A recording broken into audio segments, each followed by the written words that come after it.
Hello students, welcome back to my channel. Today we are going to study one of the most meaningful and thought-provoking poems from your class 10 syllabus, that is Fire and Ice by Robert Frost.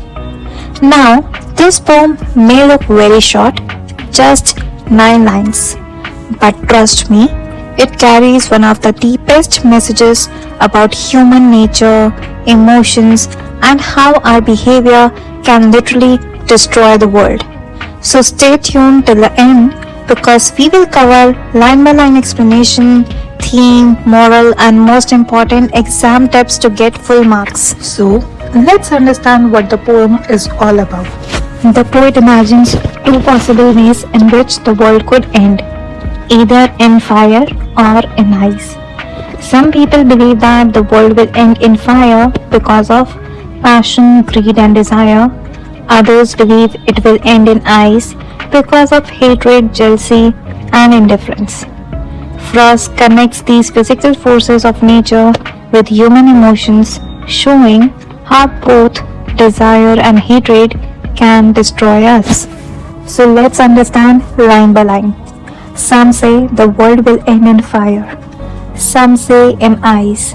So here, the poet presents two contrasting opinions, fire and ice. And fire and ice are not just natural elements, they represent two kinds of emotions that exist within humans.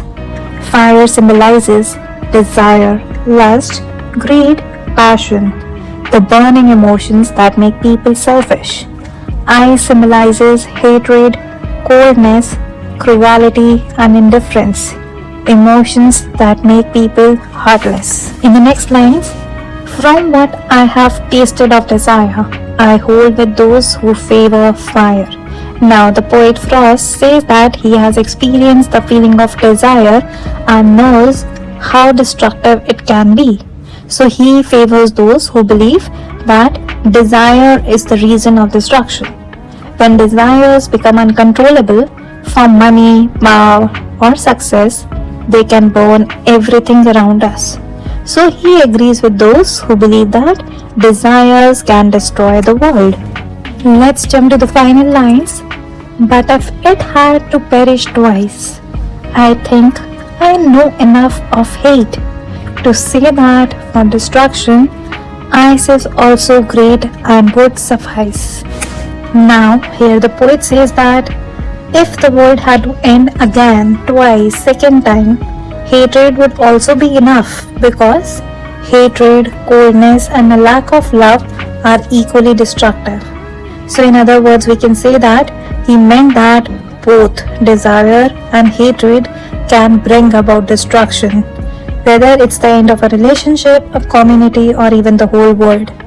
So the poem is in a very calm but a serious note, almost like a warning to humanity. The poet is trying to convey a very deep message over here, how human emotions can destroy the world. So the poem is symbolic and the poetic device used over here is symbolism.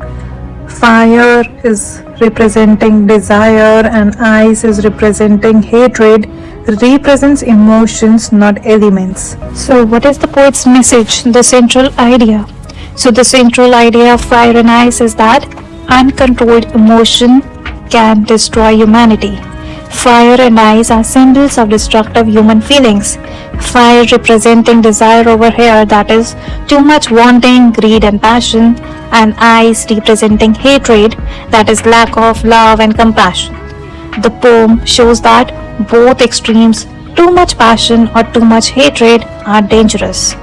So, Robert Frost gives a universal message. The real danger lies not outside but inside human beings. So, here is an easy trick to remember the theme. Think of fire and ice as two threads in life. If you pull one too hard, the thread breaks and the fabric tears apart. Similarly, if you give too much to desire or hatred, your life loses its balance. So, keep both threads stitched together. So this example you can use in your answers as well. So now let's just come to some keywords for exam. what is symbolism? Now you very well know symbolism, how philosophers use symbolism, desire and hatred, what they symbolize. Always mention that philosophers uses symbolism and imagery effectively. Use at least one quotation. Some say the world will end in fire, or some say use the lines because it is a very short poem. You can always use lines and explain that how human emotions play a major role, what is the theme, it is a universal theme poem, and how this is simple yet a very deep message. So these are some key words for your exam you can use in every answer. So what do we learn from Robert Frost's Fire and Ice? That the biggest threats to humanity are not natural disasters. They are our own uncontrolled emotions. Fire and ice live inside every person.